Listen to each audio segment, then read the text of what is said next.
जय हिंद जोहार। स्वागत है आप सभी का एक बार फिर से खोटा किंग ऑफिशियल पे। चलिए शुरुआत करते हैं सेशन की। और आज हम लोग बात करने वाले हैं जाति विज्ञान की। यह दूसरा क्लास होने वाला है आपका। यहाँ पे हम लोग पढ़ने वाले हैं जाति विज्ञान के उद्देश्य और उपयोगिता। इसके पूर्व में हम लोगों ने सबसे पहले तो जाति विज्ञान की परिभाषा, है ना, सबसे पहले हम लोगों ने परिभाषा सीखा है। परिभाषा के बाद में और भी कुछ जो बेसिक जानकारी जो है, जाति विज्ञान क्या है, जाति वर्णन क्या है, यानी एथनोलॉजी और एथनोग्राफी, ये दोनों में अंतर हम लोगों ने देखा।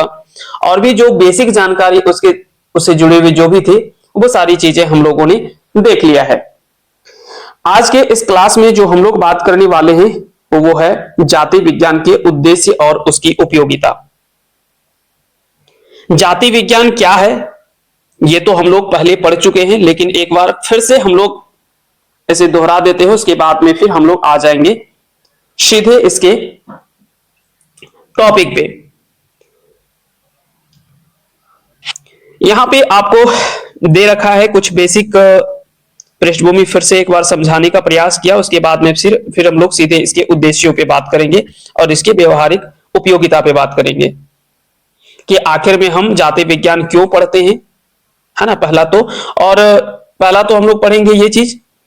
और दूसरा जो हम लोग पढ़ेंगे कि आखिर में इसकी असल जरूरत क्या है, जाति विज्ञान पढ़ने की आवश्यकता क्यों है, इसकी असली में इसकी जरूरत जो वो क्या पड़ी है हमें पढ़ने की। तो वो सारी चीजें हम लोग पढ़ेंगे। और दूसरा में हम लोग देखेंगे कि हम जाति विज्ञान क्यों पढ़ते हैं।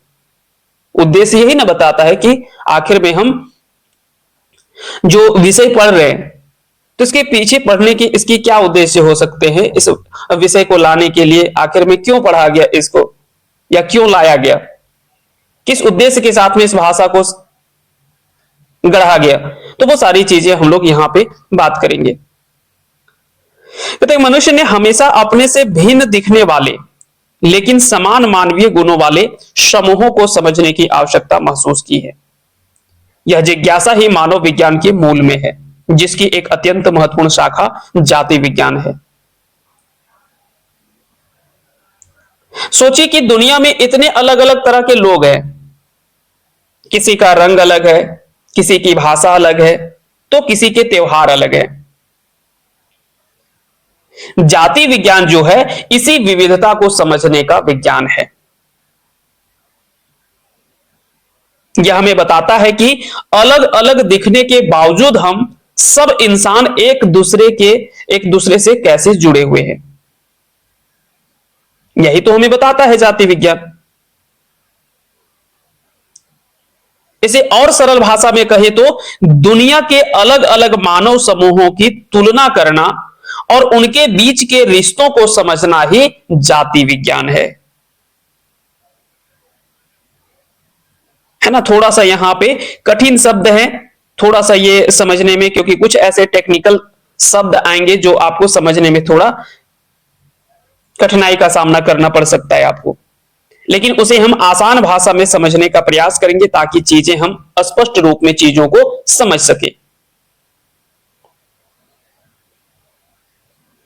जाति विज्ञान को मनुष्यों अथवा जातियों के तुलनात्मक अध्ययन की उपस्थापना के रूप में परिभाषित किया जा सकता है। यह केवल विभिन्न मानव समूहों से संबंधित तथ्यों का संग्रह मात्र नहीं है, बल्कि मानव विविधता की वैज्ञानिक समझ विकसित करने, विभिन्न मानव समूहों के बीच ऐतिहासिक संबंधों को उजागर करने और उनकी उत्पत्ति के क्रम को विश्लेषित करने का एक गहन और व्यवस्थित प्रयास है। इस विषय के महत्व को स्थापित करते हुए प्रसिद्ध मानव शास्त्री एएल क्रोबर ने कहा था कि मानव शास्त्र विज्ञानों में सबसे अधिक मानविकी और मानविकी में सबसे अधिक वैज्ञानिक है। यह कथन जाति विज्ञान की दोहरी प्रकृति को रेखांकित करता है। एक ओर यह मानवीय संस्कृति की जटिलताओं को समझता है, तो दूसरी ओर जो वो वैज्ञानिक पद्धतियों के माध्यम से वस्तुनिष्ठ निष्कर्ष जो वो निकालता है। और यही जो है वो हमें मानव प्रजाति की विविधता और उसके ऐतिहासिक संबंधों को एक समग्र दृष्टिकोण से समझने में सक्षम बनाता है। जिसके उद्देश्य केवल अकादमिक ना होकर के बल्कि गहरे व्यवहारिक निहितार्थ भी रखते हैं। अब देखिए यहां पे याद रखने वाली बात है कि प्रसिद्ध विद्वान एल क्रोवर ने कहा था कि मानव शास्त्र जो है वो क्या है, आधा विज्ञान है और आधी कला है ना। इन्होंने कहा कि एंथ्रोपोलॉजी जो है, मानव शास्त्र जो है वो आधा विज्ञान और आधा कला है। ठीक वैसे ही कहते यहां पे कहते हैं कि जाति विज्ञान भी वैसा ही है, यह इंसानी भावनाओं को भी समझता है और वैज्ञानिक आंकड़ों को भी, है ना। जिस प्रकार से कहते हैं कि एंथ्रोपोलॉजी यानी मानव शास्त्र जो है वो आधा विज्ञान और आधी कला मानी जाती है, ठीक उसी प्रकार से जाति विज्ञान भी वैसा ही है कि यह इंसानी भावनाओं को भी समझता है और वैज्ञानिक आंकड़ों को भी, है ना। एक ओर यह मानवीय संस्कृति की जटिलताओं को समझता है तो दूसरी ओर वैज्ञानिक पद्धतियों के माध्यम से वस्तुनिष्ठ निष्कर्ष भी निकालता है। तो यहां पे नाम आपको पूछा जा सकता है क्रोबर, है ना, तो ये नाम आपको याद रखना है। अब सबसे महत्वपूर्ण जो टॉपिक की हम लोग शुरुआत करने वाले हैं वो है जाति विज्ञान के अध्ययन के मुख्य उद्देश्य। कि आखिर में हम जाति विज्ञान क्यों पढ़ते हैं, इसके मुख्य उद्देश्य क्या है। तो जाति विज्ञान के उद्देश्य केवल विभिन्न संस्कृतियों के दस्तावेजीकरण करना नहीं है, बल्कि मानव समाज की उत्पत्ति, उनके विकास और विविधता के पीछे काम करने वाले मूलभूत सिद्धांतों को उजागर करना है। यह एक रणनीतिक प्रयास है जो मानव अनुभव की समग्रता को समझने के लिए विभिन्न दृष्टिकोण को एकीकृत करता है।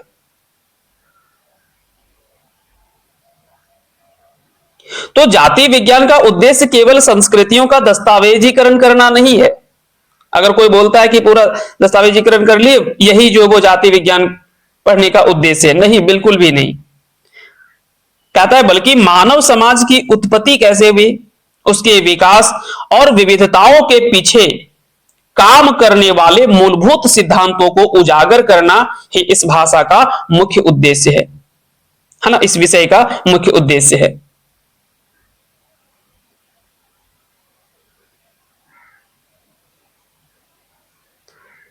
और यह रणनीतिक प्रयास जो है वो मानव अनुभव की समग्रता को समझने के लिए विशिष्ट दृष्टिकोण जो वो कोनों को एकीकृत करता है। प्रजातीय एवं सांस्कृतिक वर्गीकरण, प्रजातीय एवं सांस्कृतिक वर्गीकरण नहीं समझ में आ रहा होगा। ऐसे समझिए इंसानों का बंटवारा, इंसानों का बंटवारा करना, वर्गीकरण क्या हो गया, बंटवारा करना। कई बार होता है कि जैसे हम स्कूल में बच्चों को उनकी क्लास के हिसाब से बांटते हैं, बांट देते हैं ना, जब आप जाते हैं स्कूल में तो वहां पे बच्चों को क्या है कि उनकी क्लास के हिसाब से हम बांट देते हैं। ठीक वैसे ही जाति विज्ञान जो है वो इंसानों को उनकी शरीर और उनकी संस्कृति के हिसाब से बांटता है। जाति विज्ञान एक प्राथमिक उद्देश्य विश्व में मौजूद विभिन्न मानव समूहों का उनकी शारीरिक और सांस्कृतिक विशेषताओं के आधार पर व्यवस्थित वर्गीकरण करना है। और यह वर्गीकरण जो वो मनमाना नहीं है बल्कि वैज्ञानिक आधारों पर टिका होता है। अब बोले ठीक है, स्कूल में आप बच्चों को उनके क्लास के हिसाब से बांटते हैं, तो वैसे ही जाति विज्ञान जो इंसानों को उनके शरीर और उनकी जो संस्कृति के हिसाब से बांटता है, क्या इसका कोई आधार है? आधार क्या है, किस आधार पे हम लोग बांटते हैं? तो हां, यह वर्गीकरण मनमाना नहीं है, इसका वैज्ञानिक आधार भी है। क्या है, आइए थोड़ा सा पहले इसके वैज्ञानिक आधार को समझते हैं, उसके बाद में फिर अन्य शारीरिक मापदंडों को समझेंगे। सबसे पहले इसमें आता है प्रजाति के निर्धारण के लिए रक्त और रंग रूप को प्राथमिक आधार माना जाता है ना। इसके वैज्ञानिक आधार है कि केवल अंदाजा नहीं है बल्कि वैज्ञानिक आधार भी है। जैसे नाक की चौड़ाई, सिर की बनावट, उसके कद कैसा है, उसके ब्लड का ग्रुप क्या है, तो ये सभी आधारों पे जो वो इसका जो वो वर्गीकरण किया जाता है। अन्य शारीरिक मापदंड की बात करें तो इसके अतिरिक्त नासिका देशना यानी नसल इंडेक्स, कपालीय माप और कद जैसे तत्वों को का भी वैज्ञानिक वर्गीकरण के लिए उपयोग किया जाता है। और इस क्षेत्र के में एक प्रमुख उदाहरण जो वो एल क्रोवर के द्वारा किया गया वर्गीकरण है, जिन्होंने मानव जाति को मुख्य रूप से 3 समूहों में विभाजित किया, एक काकेशियन, एक मंगोलॉयड और निग्रो। यह वर्गीकरण मानव विविधता को एक व्यवस्थित ढांचे में समझने में मदद करता है।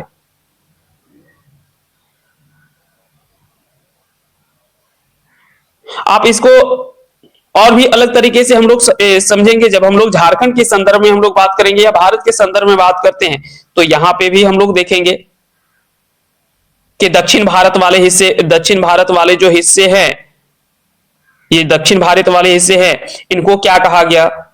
जो उत्तर भारत वाला हिस्सा है, इनको क्या कहा गया।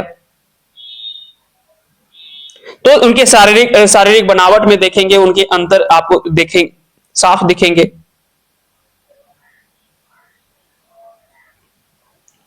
तो ये सारी चीजें यहां पे हम लोग इन चीजों को हम लोग ध्यान में रखते हुए यहां पे बात करते हैं। दूसरा आता है ऐतिहासिक पुनर्निर्माण और विकास क्रम, है ना। दूसरा वर्गीकरण जो है वो है ऐतिहासिक पुनर्निर्माण और विकास क्रम। दूसरा उद्देश्य, जाति विज्ञान कहता है कि उन समाजों के सांस्कृतिक अतीत का पुनर्निर्माण करने का प्रयास करता है जिनका कोई लिखित इतिहास उपलब्ध नहीं है, और यह अलिखित समाजों के इतिहास को उनकी मौखिक परंपराओं, उनकी लोक कथाओं और भाषाई साक्ष्यों के माध्यम से फिर से जीवंत करता है। यहां पे बात कर रहा है कि जिनका इतिहास नहीं है उनके अतीत को कैसे आप ढूंढेंगे, और उनके अतीत को ढूंढने का यहां पे बात किया जा रहा है। झारखंड के संदर्भ में भी आप देखेंगे या तो भारत के संदर्भ में हम लोग देखते हैं तो कई ऐसी जनजातियां हैं जिनके पास पुराने जमाने की कोई लिखी हुई किताब नहीं है, यानी लिखित रूप में उनके जो वो कोई साक्ष्य नहीं है। तो हमें उनके बारे में कैसे पता चलता है। तो जाति विज्ञान उनकी जो कहानी है ना, उनकी जो मौखिक परंपरा है, लोक कथा है, लोकगीत है, भाषाई जो साक्ष्य है ना, उनके गीतों के, उनके भाषा के जरिए उनका इतिहास जो वो दोबारा लिखता है। एक नाम इस संदर्भ में आपको जरूर याद रखना चाहिए, एस.सी. राय। एस.सी. राय का कार्य इस उद्देश्य का एक उत्कृष्ट उदाहरण है कि इन्होंने अपनी पुस्तक the Mundas and their country में उन्होंने लोक कथाओं और अन्य साक्ष्यों का उपयोग करके मुंडा जनजाति की उत्पत्ति और प्रवसन के इतिहास को पुनर्निर्मित किया। अब देखिए यहां पे मुंडा जनजाति की बात की जा रही है, तो यहां पे एस.सी. राय का नाम आया। हो सकता है कि आगे हम लोग कुछ और जनजाति की बात करें और वहां पे किसी दूसरे विद्वान का नाम आए, तो उनका नाम आप जरूर याद रखिएगा। हो सकता है कि यह सवाल ही पूछ लिया जाए, the Mundas and their country नामक पुस्तक की रचना किसके द्वारा की गई है, तो एस.सी. राय के द्वारा की गई। कब की गई है, तो 1912 में। और सवाल पूछा भी गया, जब आप प्रीवियस ईयर के पेपर को उठाएंगे, जब नेट के प्रीवियस ईयर के क्वेश्चन पेपर को जब आप उठाएंगे तो वहां पे ऐसे सवाल जो वो कई सारे सवाल पूछे गए हैं। तो एस.सी. राय ने मुंडा जनजाति की कहानियों के आधार पर यह बताया कि वे कहां से आए और कैसे यहां पे बसे। यह उद्देश्य हमें यह समझने में मदद करता है कि विभिन्न मानव समूह एक दूसरे से किस प्रकार संबंधित है और मानव विकास के क्रम में उनकी जो सापेक्षिक स्थिति है वो क्या थी, है ना। सापेक्षिक स्थिति जो थी वो क्या थी, ये सारी बातें जो वो बतलाने का यहां पे काम करता है। समझ में आ गया। तीसरा है सांस्कृतिक सार्वभौमिकताओं की पहचान। सांस्कृतिक सार्वभौमिकताओं की पहचान। फिर ये थोड़ा सवाल मतलब शब्द आपको लग रहा होगा पता नहीं क्या ये चीज है। अरे यह देखना कि हम सब में समान क्या है ना। मानव समूहों के बीच भिन्नताओं का अध्ययन करने के साथ साथ जाति विज्ञान उन प्रथाओं और नियमों की भी खोज करता है जो दुनिया के लगभग सभी समाजों में समान रूप से विद्यमान है। इनमें विवाह के नियम, नातेदारी प्रणालियां और कौटुंबिक व्यभिचार जैसे सार्वभौमिक निषेध शामिल है।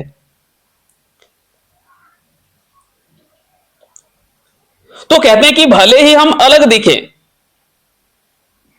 लेकिन कुछ नियम जो है वो पूरी दुनिया में एक जैसे हैं। हर समाज में परिवार होता है, हर जगह शादी के नियम होते हैं और हर जगह करीबी रिश्तेदारों में शादी को बुरा माना जाता है। और इसे ही जो है वो क्या कहा गया है, मानव मन की एकरूपता कहते हैं। और इस सिद्धांत को दिया किसने है, तो एक प्रसिद्ध मानव शास्त्री थे जिनका नाम था मॉर्गन। प्रसिद्ध मानव शास्त्री मॉर्गन के अनुसार विभिन्न समाजों की नातेदारी प्रणालियों का तुलनात्मक अध्ययन जो वो मानव मन की एकरूपता को प्रकट करता है। और यह मानव मन की एकरूपता का सिद्धांत आपकी परीक्षा में या नेट परीक्षा में अभी तक जो वो अक्सर जो वो सांस्कृतिक सार्वभौमिकता से जुड़े प्रश्नों पर आधार बनता है।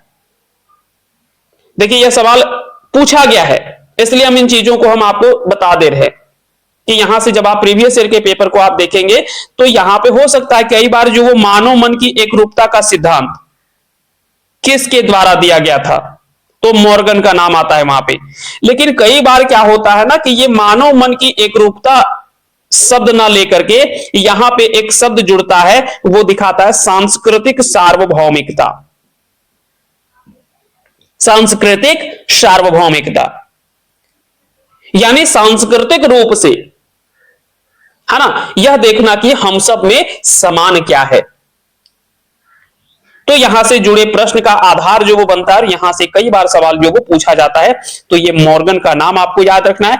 दो चीज याद रखना है, मानव मन की एकरूपता और सांस्कृतिक सार्वभौमिकता। तो ये सारी बातें आपको ध्यान में रखना है। अब आगे हम लोग बात करते हैं, वो है विभिन्न मानव विज्ञानों का संश्लेषण। विभिन्न मानव विज्ञानों का संश्लेषण। अब यहां पे इसका काम क्या है, तो अलग अलग विषयों को जोड़ना, यानी यहां पे ये एक तरह से ब्रिज का काम करता है।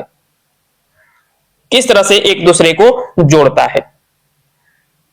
पिछले क्लासेस में भी हम बात किए थे कि जाति विज्ञान अकेले नहीं चलता है, यह शरीर विज्ञान यानी फिजिकल, सोशल और जियोग्राफिकल, है ना, शरीर विज्ञान, समाज विज्ञान और भूगोल, ज्योग्राफी सबको मिलाकर के एक पूरी तस्वीर जो वो दिखाने का प्रयास काम करता है।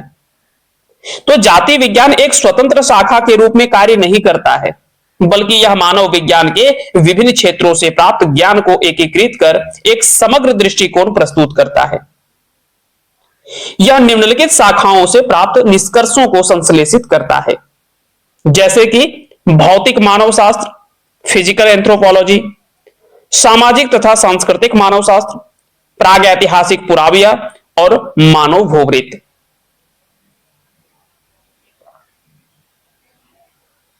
यह संश्लेषण ही जो है वो जाति विज्ञान की अनूठी शक्ति है और जो इसे मानव समाज का एक समग्र या कह सकते हैं कि 360 डिग्री का और संतुलित चित्र प्रस्तुत करने में सक्षम बनाता है।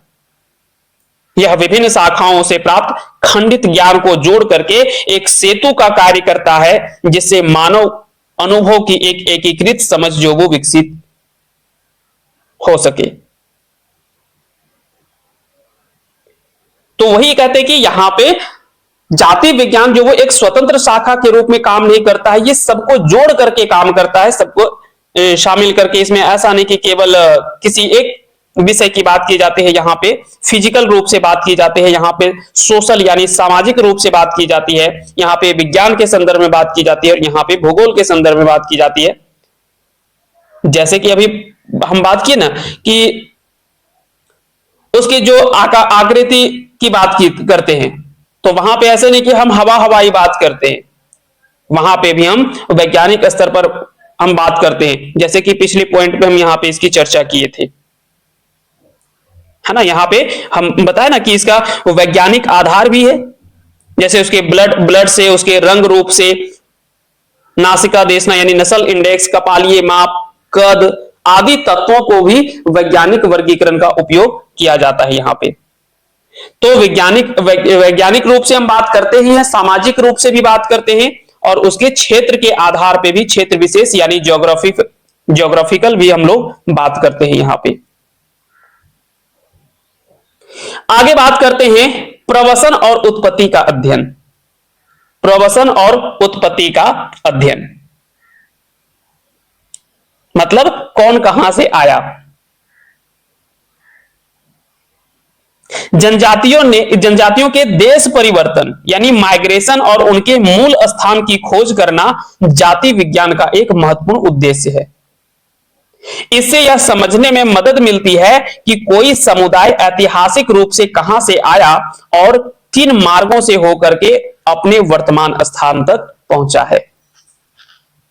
तो प्रवसन और उत्पत्ति का अध्ययन, यहां पे हम सीखते हैं कि कौन कहां से आया, यह पता लगाना कि कोई जनजाति मूल रूप से कहां की थी। इसमें एक नाम आता है पीओ बोर्डिंग। बोर्डिंग ने संथाल जनजाति के प्रवसन पर व्यापक अध्ययन किया और उनकी लोक कथाओं के माध्यम से उनके सांस्कृतिक अतीत को स्पष्ट किया, है ना। इन्होंने क्या किया कि संथाल जनजाति के प्रवसन पर व्यापक अध्ययन किया और उनकी लोक कथाओं के माध्यम से उनके सांस्कृतिक अतीत को स्पष्ट किया। और जब हम भारतीय संदर्भ में बात करते हैं तो उरांव जनजाति का प्रवसन इसका एक प्रमुख उदाहरण है। माना जाता है कि वे दक्षिण भारत के कोंकण क्षेत्र से प्रवास करते हुए अंततः छोटा नागपुर पठार में बस गए। यानी झारखंड के उरांव लोगों के बारे में माना जाता है कि वे दक्षिण भारत के कोंकण से आए थे। जाति विज्ञान इसी रास्ते की खोज करता है ना। जाति विज्ञान इसी रूट की तो खोज करता है, यही तो यहां पे ये उद्देश्य है इसका। तो अब देखिए हम एक एक करके सभी उद्देश्यों को समझने का प्रयास करते हैं, उसके बाद में फिर हम लोग आगे बढ़ जाएंगे इसकी उपयोगिता पे। तो सबसे पहले यहां पे किस चीज की बात की गई? इंसानों का बंटवारा करना, यानी वो किस आधार पे उसका जो वो वर्गीकरण किया गया है। जब हम जाति विज्ञान इसके उद्देश्य पढ़ने के उद्देश्य को जब हम खंगालते हैं तो सबसे पहले इसके पीछे का जो उद्देश्य छिपा हुआ है वो है कि इंसानों का वर्गीकरण, है ना। किस आधार पे बात करते हैं? वैज्ञानिक आधार है ना। वहां पे क्रोबर एक नाम आया। क्रोबर ने पूरी दुनिया को 3 प्रमुख हिस्सों में बांटा है, काकेशियन, मंगोल, निग्रो। काकेशियन क्या हो गया? गोरे लोग।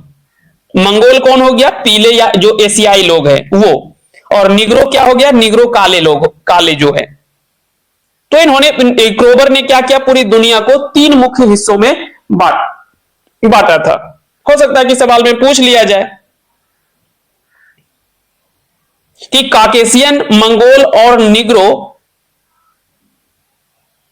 जैसे पूरी दुनिया को 3 मुख्य हिस्सों में किसके द्वारा बांटा गया था?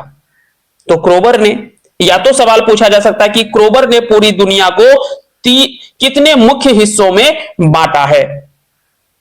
तो 3 मुख्य हिस्सों में, काकेशियन, मंगोल, निग्रो। तो पहला जो इसका उद्देश्य था वो क्या था? विज्ञान को, इस विज्ञान को, जाति विज्ञान को पढ़ने का तो पहला था इंसानों का वर्गीकरण, यानी कैसे इसको जो वो हम बांट सके, कैसे हम इन चीजों को बांट सके मतलब यहां पे बांटने का बात मतलब अलग अलग नहीं करने का है, यानी कैसे हम इनका वर्गीकरण कर सकते हैं कि कैसे ये एक दूसरे से अलग है, समान है, ये सारी बातें की जा रही है। दूसरा जो इसका उद्देश्य हम लोगों ने बात किया वो है जिनका इतिहास नहीं उनका अतीत ढूंढना। कई ऐसे जनजातियां हैं जो जिनका कोई लिखित इतिहास नहीं है, तो उनके इतिहास को खंगालना। किस आधार पे?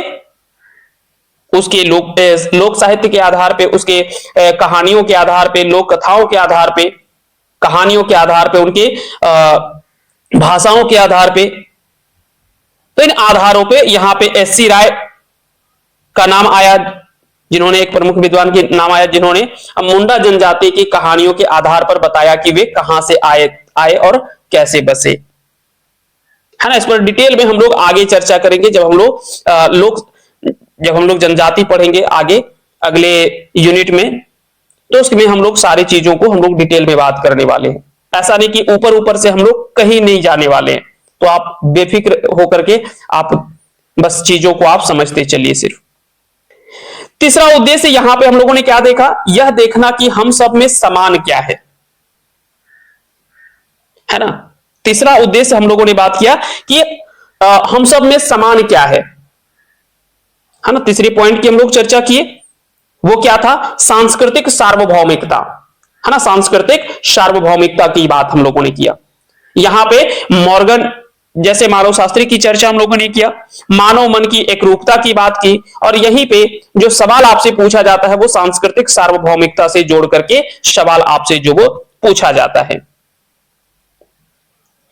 चौथे उद्देश्य की बात हम लोग करें तो यहां पे हम लोगों ने देखा विभिन्न मानव विज्ञानों का संश्लेषण, यानी अलग अलग विषयों को जोड़ करके किस प्रकार से ये एक ब्रिज का काम करता है, एक सेतु का काम करता है, जहां पे विज्ञान, समाज, भूगोल आदि सबको मिला करके एक पूरी तस्वीर जो वो दिखाने का प्रयास करता है। जहां पे हम लोग बात करते हैं फिजिकल एंथ्रोपोलॉजी की, सोशल और कल्चरल एंथ्रोपोलॉजी की, प्री हिस्टोरिक आर्कियोलॉजी की और ह्यूमन ज्योग्राफी की। तो ये सभी को जोड़ करके यहां पे केवल एक जाति विज्ञान की हम लोग बात नहीं करते हैं, है ना। यहां पे ये सिर्फ अकेले नहीं चलता है, यहां पे सभी को जोड़ करके एक साथ में यहां पे एक समग्र दृष्टिकोण प्रस्तुत करने का काम करता है। और पांचवें उद्देश्य की हम लोगों ने बात किया, वो है प्रवसन और उत्पत्ति का अध्ययन, कि भैया कौन कहां से आया, है ना। ये तो थोड़ा सा जानकारी हम लोग थोड़ा जुटा लेते तो अच्छा होता कि आखिर में इसका मूल स्थान कहां पे था, मूल घर कहां पे था, कहां से ये आए, कहां पे बसे, इसके बारे में ये उद्देश्य हम लोग। तो यहां पे कुल मिलाकर के हम लोग 5 प्रमुख उद्देश्यों की चर्चा हम लोगों ने यहां पे किया है। यहां पे जो नाम आया वो पीओ बोर्डिंग का नाम आया, है ना। उन्होंने संथाल जनजाति के प्रवसन पर व्यापक अध्ययन किया और उनकी लोक कथाओं के माध्यम से उनके सांस्कृतिक अतीत को स्पष्ट भी किया। और जब यही भारतीय संदर्भ में जब हम लोग बात करते हैं तो यहां पे एक उरांव जनजाति का प्रवसन, इसका एक प्रमुख उदाहरण भी माना गया कि यह दक्षिण भारत के कोंकण क्षेत्र से प्रवास करते हुए अंततः जो वो छोटा नागपुर पठार में बस गए। तो जाति विज्ञान जो वो इन्हीं रास्तों की खोज करता है, इन्हीं उद्देश्यों के साथ में ये विषय का जो वो आधार रखा गया है। तो कुल मिलाकर के अब आपको समझ में आया होगा कि हम जाति विज्ञान क्यों पढ़ते हैं और इसके पीछे पढ़ने का उद्देश्य क्या है। ये समझ में आ गया आपको। अब हम लोग बात करते हैं दूसरे टॉपिक की, जो आपको पढ़ना है वो है जाति विज्ञान की व्यवहारिक उपयोगिता। जाति विज्ञान के पढ़ने की व्यवहारिक उपयोगिता, यानी आखिर में इसकी असल जरूरत क्या है। जाति विज्ञान एक सैद्धांतिक या अकादमिक विषय नहीं है, बल्कि इसका ज्ञान सामाजिक सद्भाव से लेकर के प्रशासनिक नीतियों के निर्माण तक वास्तविक दुनिया की समस्याओं को हल करने में सीधे तौर पर सहायक है। यह मानव समाज को अधिक गहराई से समझने का एक वैज्ञानिक दृष्टिकोण प्रदान करता है और जिसके व्यवहारिक लाभ जो है वो बहुआयामी है।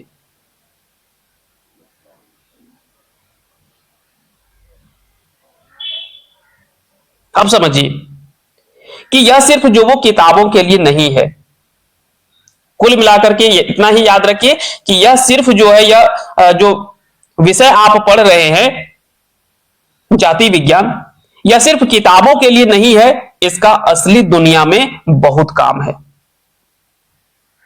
अब असली दुनिया में क्या काम है? तो पहला तो इसका जो उपयोगिता वो है प्रशासनिक एवं राजनीतिक उपयोगिता। प्रशासनिक एवं राजनीतिक उपयोगिता। बोले अच्छा यहां पे कैसे ये उपयोगी साबित होता है, यहां पे क्या इसकी जरूरत पड़ जाती है? तो औपनिवेशिक काल से ही प्रशासकों ने जाति विज्ञान के ज्ञान का उपयोग शासन को अधिक प्रभावी बनाने के लिए किया है। किसी क्षेत्र के लोगों की संस्कृति, सामाजिक संरचना और रीति रिवाजों को समझे बिना उन पर सफलतापूर्वक शासन करना असंभव है।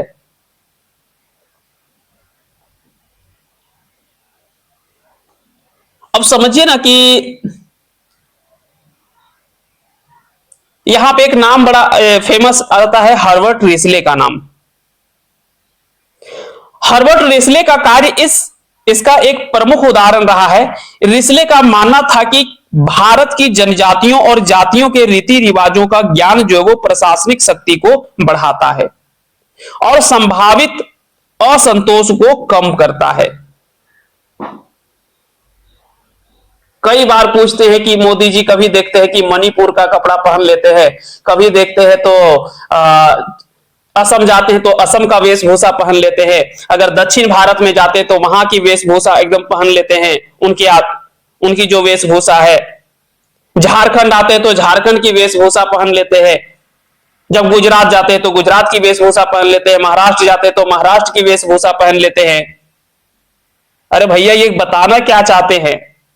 तो देखिए आज हम इसका जवाब देते हैं। हर्बर्ट रिसले ने दरअसल कहा कि भैया जब तक आप जनजातियों और जातियों के रीति रिवाजों का ज्ञान आप प्रशासनिक स्तर पर, जब तक आप उन चीजों को नहीं समझेंगे, तब तक आपकी जो प्रशासनिक शक्ति है वो नहीं उस स्तर पर बढ़ पाएगा। और जो संभावित असंतोष है उसको कम करने का काम जो करता है वो ये सारी बातें करता है। जब आप झारखंड में आते हैं और उनके वेशभूषा को पहन करके आते हैं तो लगता है ये तो हमारी कदर कर रहा है, ये हमको अच्छे से चाहता है। तो सरकार चलाने के लिए भी जाति विज्ञान की उपयोगिता है, जरूरत है। तो अंग्रेजों के समय हर्बर्ट रिसले ने क्या किया कि लोगों को इसलिए समझा ताकि उन पर राज करना आसान हो। आज की सरकारें इसलिए समझती है ताकि वे बेहतर योजनाएं जो वो जैसे आदिम जनजातियों आदि के लिए स्वास्थ्य योजना आदि जो वो बना सके।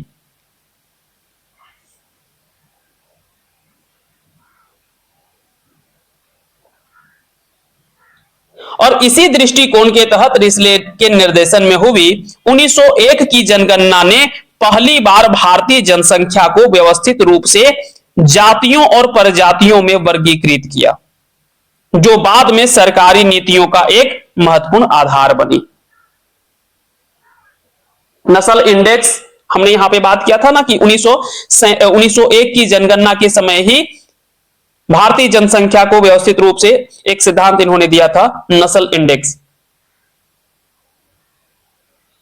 है ना, जिसके सूत्र हम लोग पिछले क्लासेस में हम लोगों ने बात भी किया है। नस्ल इंडेक्स इक्वल टू नस्ल वेट नस्ल हाइट इंटू 100, है ना। ये 1901 के जनगणना के समय में ही दिया गया था। तो पहली उपयोगिता हम लोगों ने क्या सीखा यहां पे? सरकार चलाने में या तो फिर प्रशासनिक और राजनीतिक उपयोगिता भी इसकी है। दूसरी उपयोगिता क्या है? तो वो है प्रजातीय मिथकों का खंडन और सामाजिक सद्भाव। प्रजातीय मिथकों का खंडन और सामाजिक सद्भाव, कुल मिलाकर के एक लाइन में कहना चाहे तो भेदभाव मिटाने के लिए भी जाति विज्ञान की आवश्यकता में पड़ती है ना। भेदभाव मिटाने के लिए भी इस विषय को हम पढ़ते हैं। कई बार होता है ना कि अक्सर लोग सोचते हैं कि उनकी नस्ल या जाति जो है वो दूसरों से ऊपर है। तो जाति विज्ञान विज्ञान के जरिए यह साबित करता है कि कोई श्रेष्ठ या निम्न नहीं है भैया। यह सांस्कृतिक सापेक्षवाद सिखाता है, यानी हर संस्कृति अपने आप में अच्छी है। तो जाति विज्ञान का वैज्ञानिक और वस्तुनिष्ठ अध्ययन नस्लीय श्रेष्ठता जैसे खतरनाक मिथकों को तोड़ता है। यह सिद्ध करता है कि कोई भी प्रजाति स्वाभाविक रूप से दूसरी से श्रेष्ठ या निम्न नहीं है।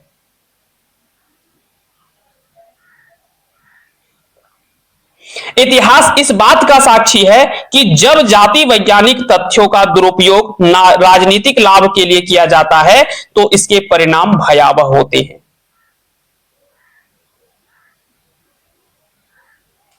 कहता है कि इतिहास इस बात का साक्षी है कि जब जाति वैज्ञानिक तथ्यों का दुरुपयोग राजनीतिक लाभ के लिए किया जाता है तो इसके परिणाम जो होते हैं वो भयावह होते हैं।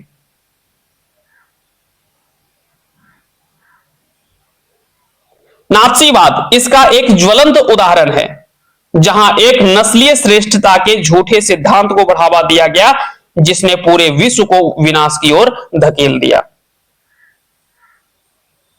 तो इसीलिए तो बोला जाता है कि जाति वैज्ञानिक तथ्य का दुरुपयोग जो वो राजनीतिक लाभ के लिए आप कभी मत करिए। आज जो वो तरह तरह के जातीय जनगणना है, तो ये है, अगड़ा है, पिछड़ा है, तो दुनिया है, दारी है, तरह तरह के षड्यंत्र रचे जाते हैं, तरह तरह के, ये क्या है? ये सभी जो है वो राजनीतिक लाभ के लिए इनका इस्तेमाल होता है। और यह बता दिया गया है कि जब जब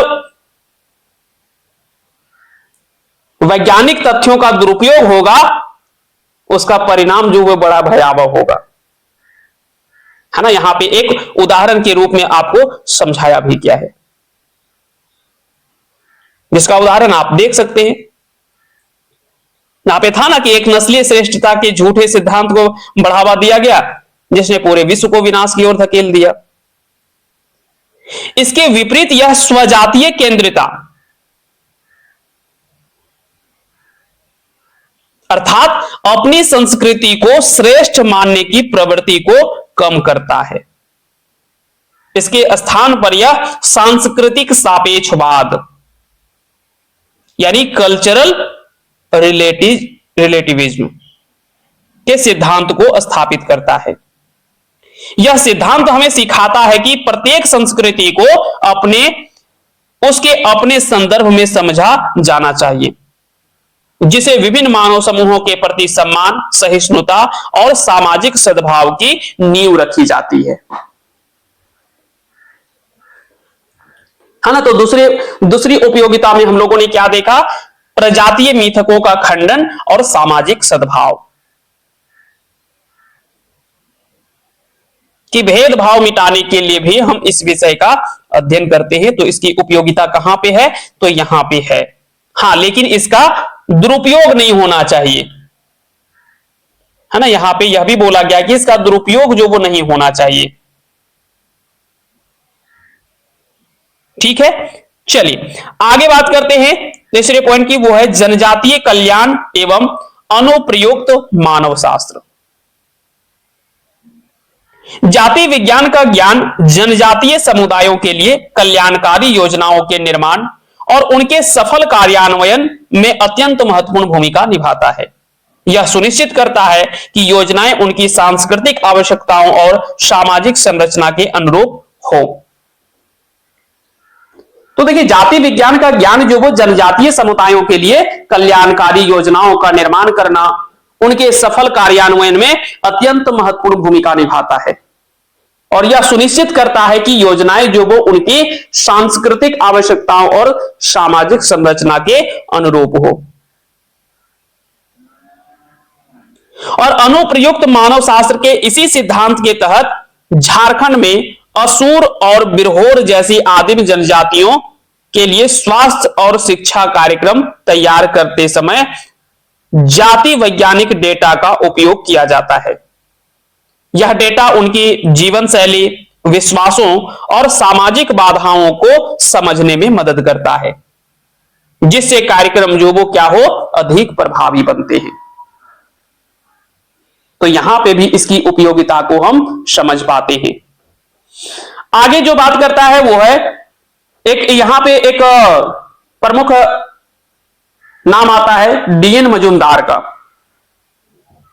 डीएन मजूमदार ने इसी अनुप्रयुक्त मानव शास्त्र यानी अप्लाइड एंथ्रोपोलॉजी पर बल दिया, जिसका उद्देश्य मानव शास्त्रीय शोध का उपयोग समुदायों के जीवन स्तर में सुधार करना और राष्ट्रीय पुनर्निर्माण में योगदान देना था।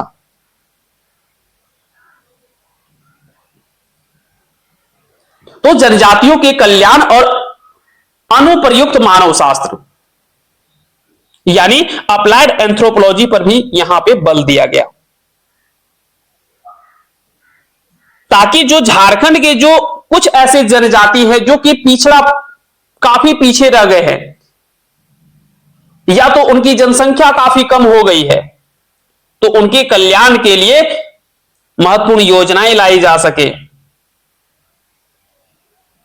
तो उनके लिए कल्याणकारी योजनाओं का निर्माण किया जा सके और उनके सफल कार्यान्वयन में यह महत्वपूर्ण भूमिका निभाता है। और साथ ही साथ यह सुनिश्चित करता है कि योजनाएं उनकी सांस्कृतिक आवश्यकताओं और सामाजिक संरचना के अनुरूप है या नहीं है। जिसमें से यहां पे दो जनजाति की बात हम लोगों ने किया, असुर और बिरहोर।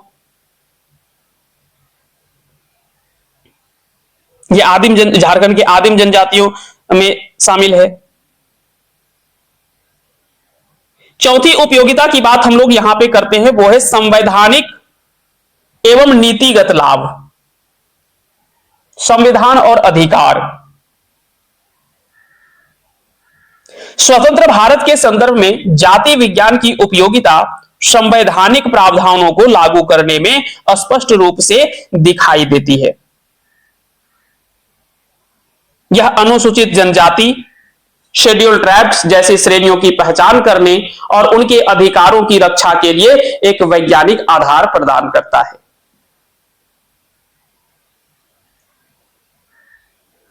अब संविधान और अधिकार किस तरह से यहां पे उपयोगी साबित होता है इस विषय में, तो भारत के संविधान में अनुसूचित जनजाति, शेड्यूल्ड ट्राइब का दर्जा किसे मिलना चाहिए, यह जाति विज्ञान के आंकड़ों से ही तय होता है। आप कल्पना करिए कि अगर जाति विज्ञान के आंकड़े नहीं होते तो हम कैसे तय कर पाते कि कौन ये शेड्यूल ट्राइब में आएगा, कौन शेड्यूल कास्ट में आएगा। तो यहां पे ये सारी चीजें जो जानकारी देता है वो कौन देता है, तो ये जाति विज्ञान के इन्हीं आंकड़े से ही तो तय की जाती है। संविधान के अनुच्छेद 15, जो अनुच्छेद 15 है, जहां पे धर्म, मूल वंश, जाति, लिंग या जन्म स्थान के आधार पर भेदभाव का निषेध, और अनुच्छेद 29 जो अल्पसंख्यकों के हितों का संरक्षण को प्रभावी ढंग से लागू करने के लिए विभिन्न समुदायों की विशिष्ट सांस्कृतिक पहचान को समझना आवश्यक है।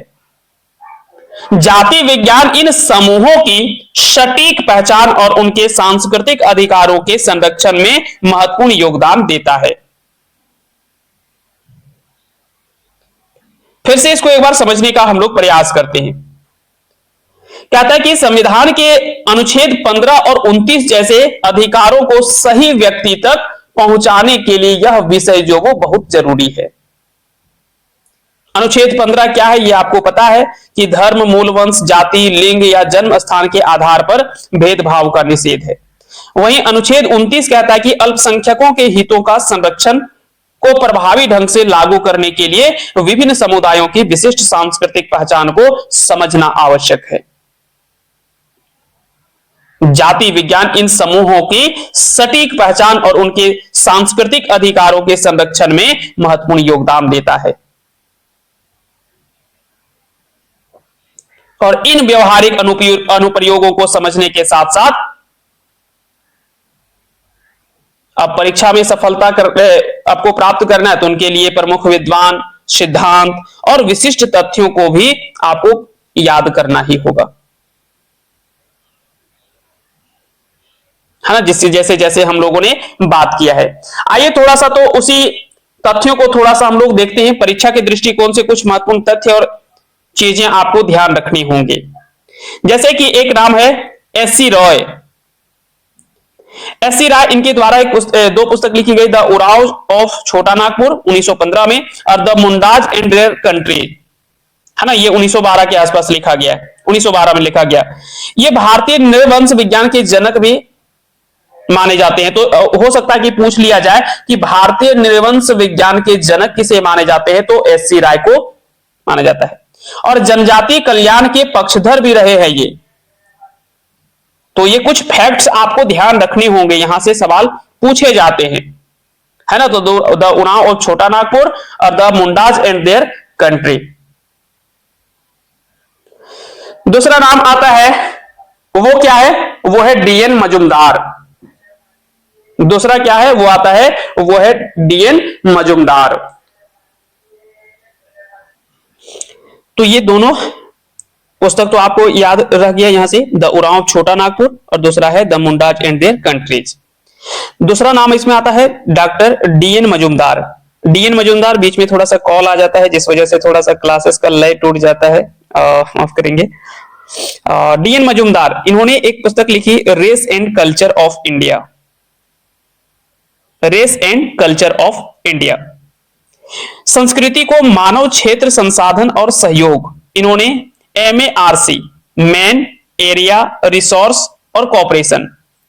हो सकता है कि सवाल में पूछ लिया जाए, MARC का फुल फॉर्म आपसे पूछा जा सकता है। MARC, M से हो गया क्या, मैन, A से क्या हो गया, एरिया, R से क्या हो गया, रिसोर्स, है ना, रिसोर्स, और C से क्या हो गया, कॉपरेशन, है ना, कॉपरेशन। तो ये पूरा फुल फॉर्म भी आपको याद रखना है ना, मानव क्षेत्र संसाधन और सहयोग। ये फॉर्मूला जो वो डी.एन. मजुमदार का ही है। हो सकता है कि सवाल में पूछ लिया जाए कि यह फॉर्मूला जो वो किसके द्वारा दिया गया था, है ना। तो ये सवाल आपको ध्यान रखना है। हार्बर्ट रिस्ले, उसके बाद में एक नाम आता है हार्बर्ट रिस्ले का। अगला जो साहित्यकार का नाम है वो है हर्बर्ट रिस्ले। हर्बर्ट रिस्ले, इनकी पुस्तक का नाम है द पीपुल ऑफ इंडिया, है ना, द पीपुल ऑफ इंडिया। नासिका देशना नस्ल इंडेक्स इन्हीं के द्वारा दिया गया है। नस्ल इंडेक्स के माध्यम से प्रजाति निर्धारण का एक इन्होंने सूत्र दिया, है ना। तो ये नाम आपको याद रखना है, हर्बर्ट रिस्ले, ये पुस्तक का नाम याद रखना है। और नासिका देशना या तो फिर नस्ल इंडेक्स। हो सकता है कि इंग्लिश अगर आपको ना दिखे तो कम से कम ये हिंदी वाला आप जरूर याद रखिएगा। ठीक है, फिर से एक बार हम बता देते हैं, इन्होंने नाक की माप नस्ल इंडेक्स पर जोर दिया, है ना। इसके आधार पर इन्होंने जो वो वर्गीकरण किया। और अगले जो साहित्यकार है इनका नाम है A.L. क्रोबर। क्रोबर जो एंथ्रोपोलॉजी या अधिसायवी सुपर ऑर्गेनिक नामक मुख्य बात इन्होंने, मुख्य सिद्धांत इन्होंने दिया है, सुपर ऑर्गेनिक।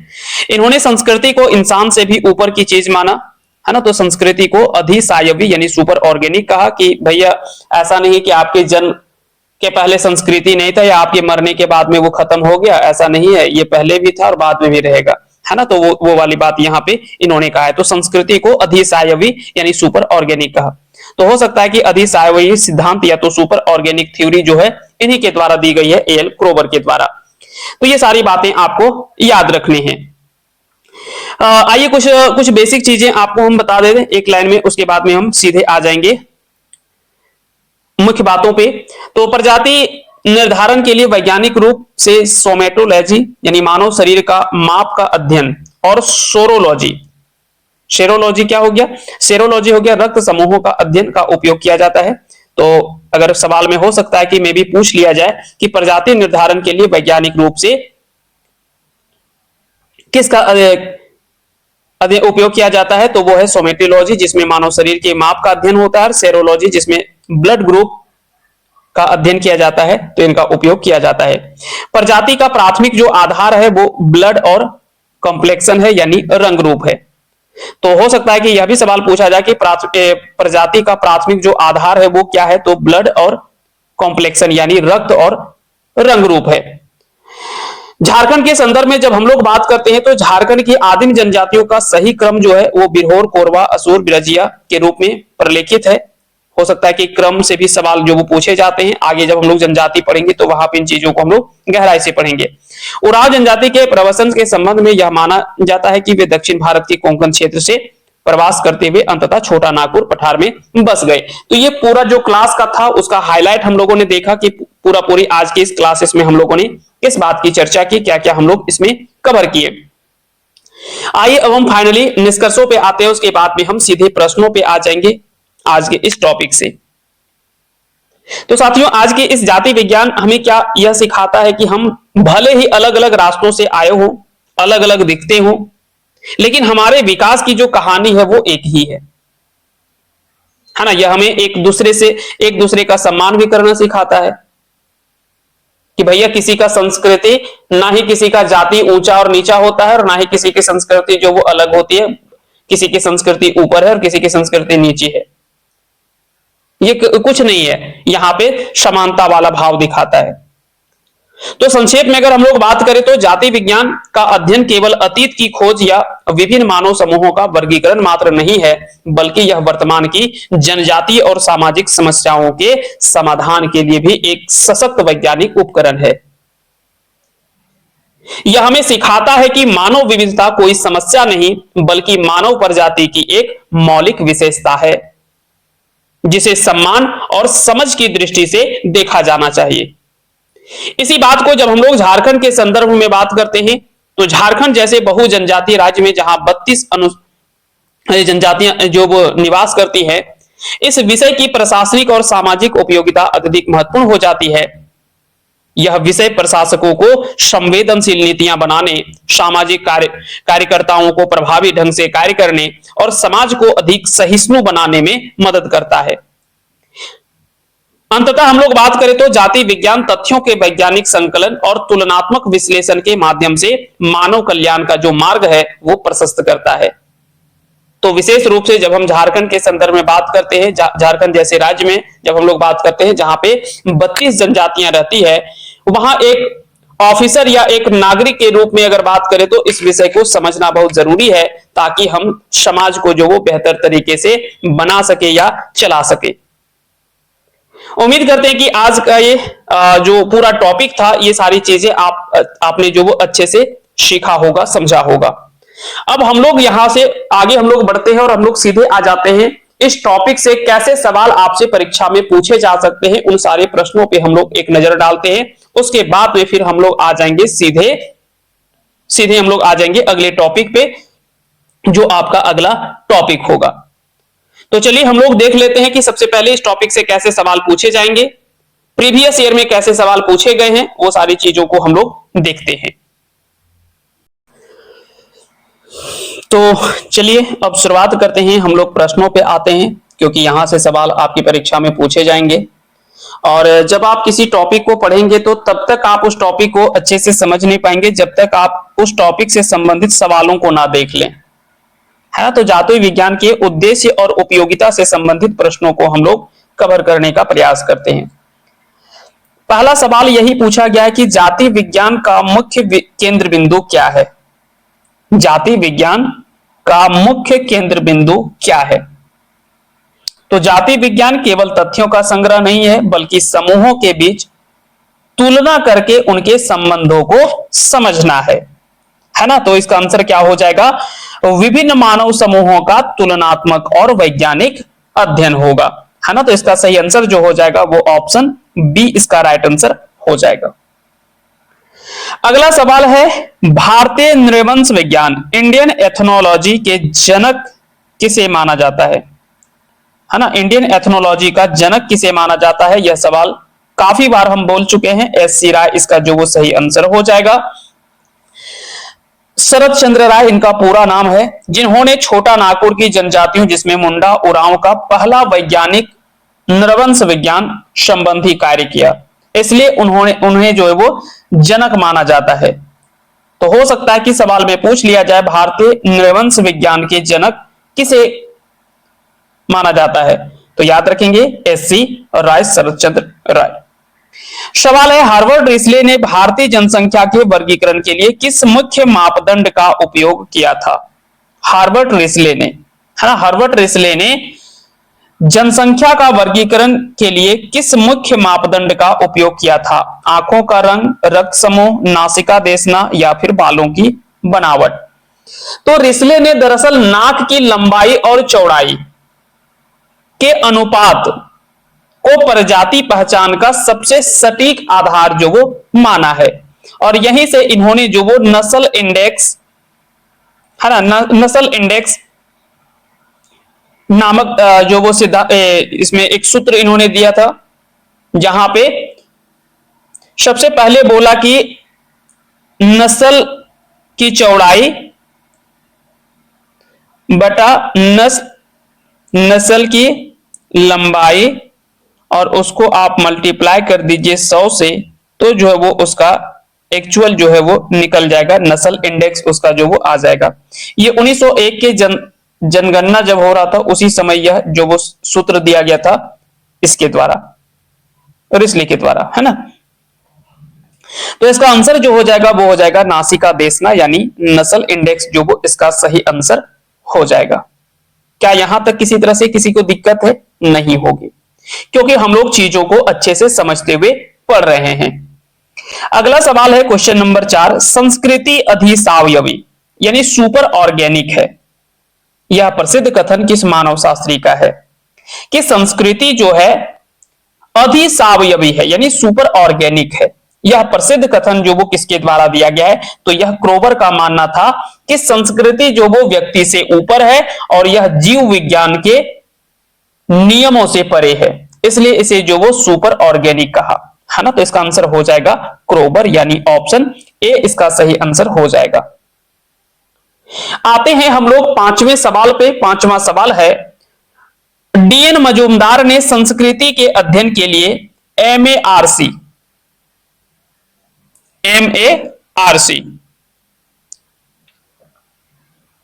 मानव क्षेत्र संसाधन और सहयोग का सिद्धांत दिया। यहां सी का क्या अर्थ है? हो सकता है कि यहां पे एम का अर्थ पूछ ले, ए का अर्थ पूछ ले, आर का अर्थ पूछ ले, सी का अर्थ पूछ ले। तो एम का अर्थ क्या हो गया? मैन। ए का क्या अर्थ हो गया? एरिया।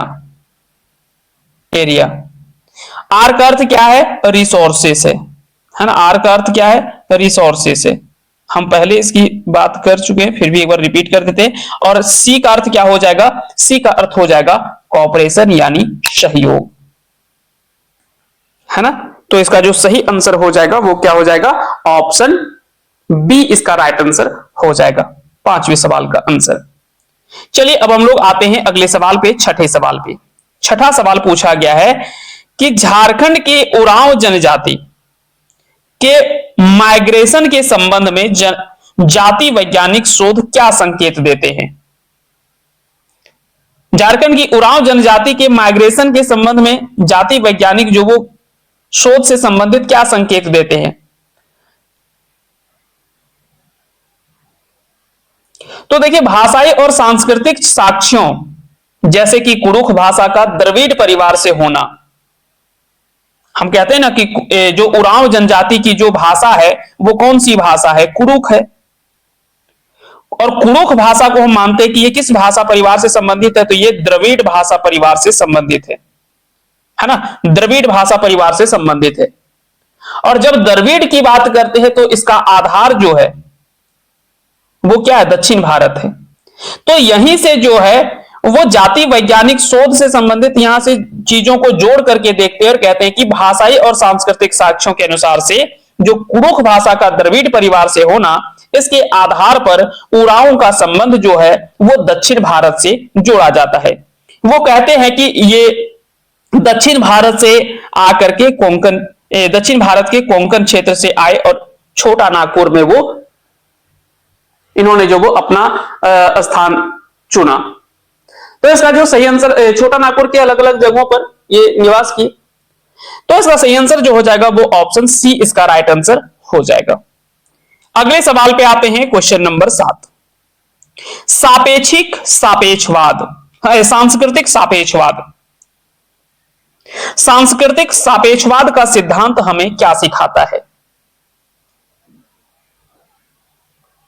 तो हम यहां पे बात करते हैं, यह जाति विज्ञान का एक नैतिक उद्देश्य है जो नस्लवाद को खत्म करने में मदद करता है। तो प्रत्येक संस्कृति को उसके अपने संदर्भ और मूल्यों में समझना ही सही है। हम ये नहीं कह सकते कि हमारी संस्कृति बहुत बढ़िया, आप अच्छी संस्कृति है, आपकी संस्कृति बहुत खराब संस्कृति है। नहीं, इस चीज को जो वो खत्म करता है। तो यह जाति विज्ञान का एक नैतिक उद्देश्य है जो नस्लवाद को खत्म करने का काम करता है, नस्लवाद को खत्म करने में मदद करता है। यह कहता है कि प्रत्येक संस्कृति को उसे अपने संदर्भ और मूल्यों में समझना चाहिए, है ना। तो इसका आंसर जो हो जाएगा वो ऑप्शन बी इसका सही आंसर हो जाएगा। अगला सवाल है, मानव मन की एकरूपता का सिद्धांत किन तथ्यों पर आधारित है? अब देखिए, यह सवाल नहीं पूछा है कि यह सिद्धांत किसके द्वारा दिया गया है। सवाल तो यहां से भी पूछा जा सकता है ना, कि मानव मन की एकरूपता का सिद्धांत जो है वो किसके द्वारा दिया गया है। सवाल तो यहां से भी बन सकता है, क्योंकि इसके पहले हम इसकी चर्चा कर चुके हैं कि मानव मन की एकरूपता का सिद्धांत, है ना, इसके बारे में हम लोग पहले पढ़े हैं।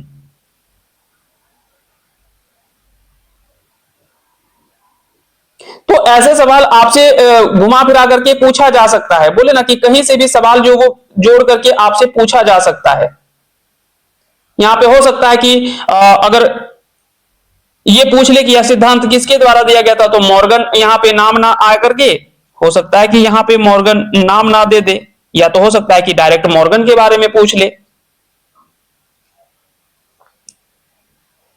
तो मानव मन की एकरूपता का सिद्धांत, यह जिसका सिद्धांत जो है ये अक्सर जो वो सांस्कृतिक सार्वभौमिकता से जुड़े प्रश्नों के आधार पर यह सवाल जो वो बनाता है।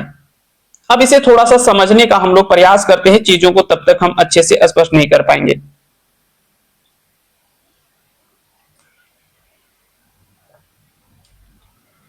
कहते हैं कि मानव समूहों के बीच भिन्नताओं का अध्ययन करने के साथ साथ जाति विज्ञान उन प्रथाओं और नियमों की भी खोज करता है जो दुनिया के लगभग सभी समाजों में समान रूप से विद्यमान है। तो यहां पे यह देखता है कि समरूपता मतलब एक रूपता, समानता, क्या क्या समानताएं हैं। तो भिन्नताओं का अध्ययन तो करता ही है, उसके साथ साथ में जाति विज्ञान उन प्रथाओं और नियमों की खोज भी करता है जो दुनिया में लगभग सभी समाजों में एक समान रूप से विद्यमान है। इनमें कई सारे नियम हैं, जैसे कि विवाह के नियम, नातेदारी प्रणालियां और कौटुंबिक व्यभिचार। कौटुंबिक व्यभिचार मतलब देखे होंगे कि जो करीबी रिश्तेदार होते हैं उनके यहां पे शादी लगभग ना के बराबर होता है ना, जैसे सार्वभौमिक निषेध जो वो शामिल है।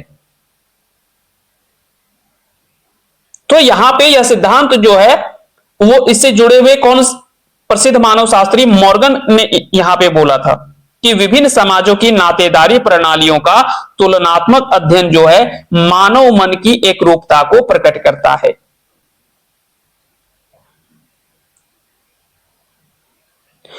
विभिन्न समाजों की नातेदारी प्रणालियों का तुलनात्मक अध्ययन मानव मन की एकरूपता को प्रकट करता है। यह मानव मन की एकरूपता का सिद्धांत सांस्कृतिक सार्वभौमिकता से जोड़ करके देखता है, जैसे कि विवाह के नियम आदि जो हम लोग देखते हैं, है ना, कौटुंबिक व्यभिचार, शादी के नियम और भी कई ऐसी चीजें हैं जो कि यहां पे हम लोग देखते हैं, है ना। तो इसका जो सही आंसर हो जाएगा वो ऑप्शन बी इसका राइट आंसर हो जाएगा।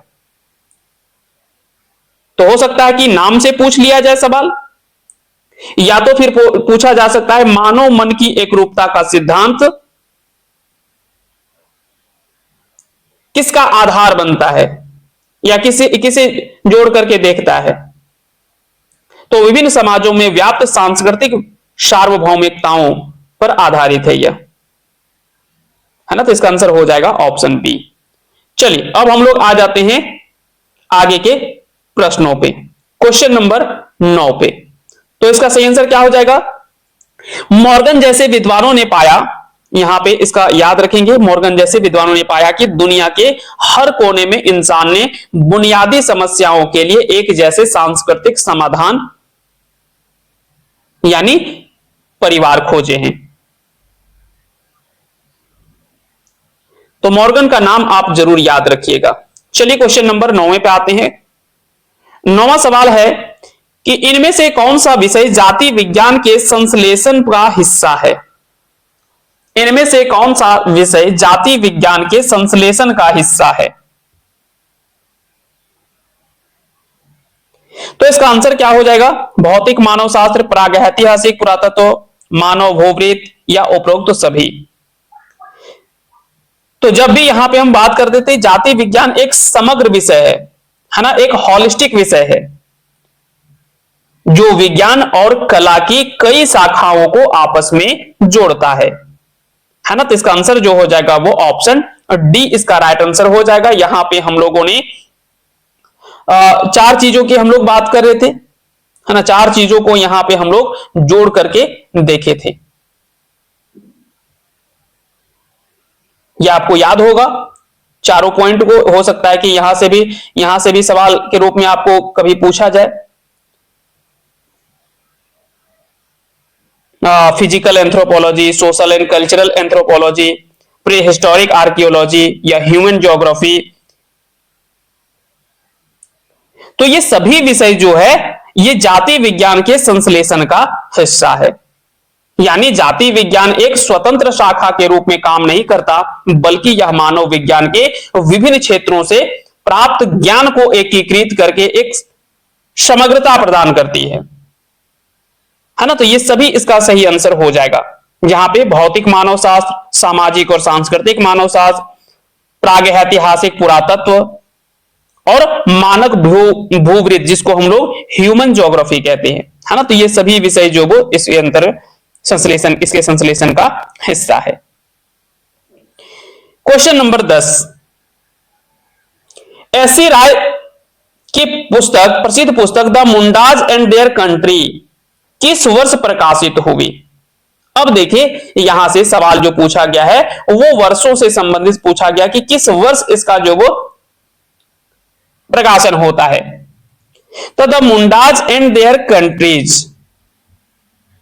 इसका सही आंसर क्या हो जाएगा? आंसर हो जाएगा ऑप्शन हाँ, इसका सही आंसर जो हो जाएगा वो हो जाएगा ऑप्शन बी यानी 1912 ईस्वी। याद रखेंगे यह पुस्तक जो वो झारखंड के जनजातीय अध्ययन में एक मील के पत्थर के रूप में काम करता है।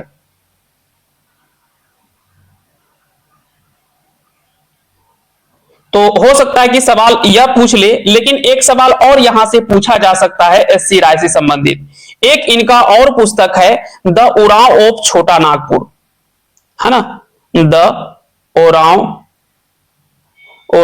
ऑफ छोटा नागपुर, है ना। यहां से सवाल पूछा जा सकता है। याद रखेंगे इसका प्रकाशन जो हुआ था 1915 में हुआ था। ये दोनों कंफ्यूजन दूर करने के लिए हम इसे शामिल कर लिए ताकि आप 1912 और 1915 में कंफ्यूज ना हो।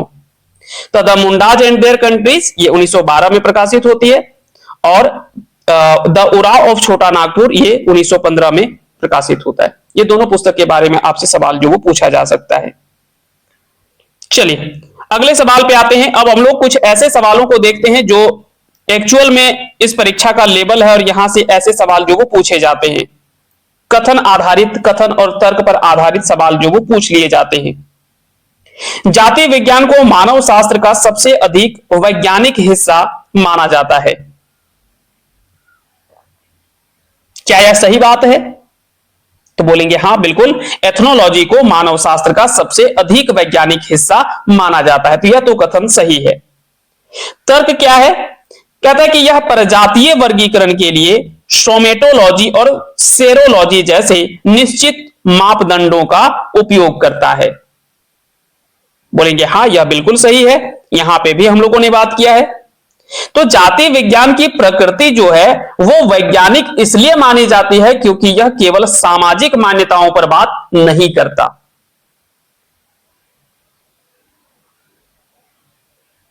यह जो वो सोमेटोलॉजी जो कि शरीर की माप का अध्ययन करता है, और सेरोलॉजी जो ब्लड ग्रुप्स का विश्लेषण करता है, रक्त समूहों का विश्लेषण करता है, जैसे जैविक प्रमाणों का उपयोग करता है। इसलिए जो वो तर्क जो है ये कथन का व्याख्या भी सही कर रहा है। तो इस तरह से इसका आंसर जो हो जाएगा वो हो जाएगा ए और आर, यानी कथन और तर्क दोनों सही है, और तर्क जो है ये कथन का सही व्याख्या भी कर रहा है, यानी इसका सही आंसर जो हो जाएगा वो ऑप्शन ए इसका राइट आंसर हो जाएगा। अगले सवाल पे आते हैं, क्वेश्चन नंबर 12 पे। सवाल है कि जाति विज्ञान स्वजाति केंद्रिता के विरुद्ध एक सशक्त उपकरण है। स्वजाति केंद्रिता, तो जब हम लोग स्वजाति केंद्रिता का मतलब क्या है, थोड़ा सा यहां पे हम ये आपको स्पष्ट कर देते हैं, उसके बाद में ये सारा चीज मामला आपको समझ में आ जाएगा। स्वजाति केंद्रिता हो गया कि अपनी संस्कृति को श्रेष्ठ और दूसरे की संस्कृति को अजीब या पिछड़ा समझना, कि भैया हमारा संस्कृति बहुत अच्छा है और तुम्हारी संस्कृति बेकार है। उसी को स्वजाति केंद्रिता यानी एथनोसेंट्रिज्म कहा गया है।